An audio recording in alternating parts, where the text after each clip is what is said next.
All right, welcome back. We are on level 2 of lesson 9, saving models in AI Lab.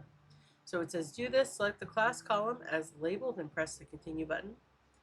All right, so we're going to come over here and we're going to click on class. We're going to click select label and then we're going to click continue. So now it says, now you can decide what features you want to use to train your model. Do this. Choose a column to investigate as a potential feature. So predict class based on blank. All right, now here's the thing. I did level 1 with you. You guys are going to have to do level 2. So I'm not going to press train. I'm not going to, no. This is up to you to figure out. You're going to go through the exact same process. So over here it says level 2, what type of animal is it? Train a machine learning model to help visitors identify what type of animal they are looking at. For example, a mammal or reptile or bird, etc. Your model should be at least 70% accurate. So you're going to figure out which features can give you 70% accuracy on labeling class.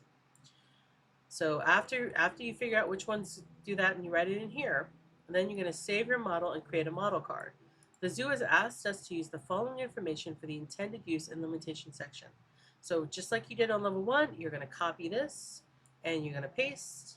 You're going to copy this and you're going to paste. All right. So after that, then I will see you on level 3. Good luck.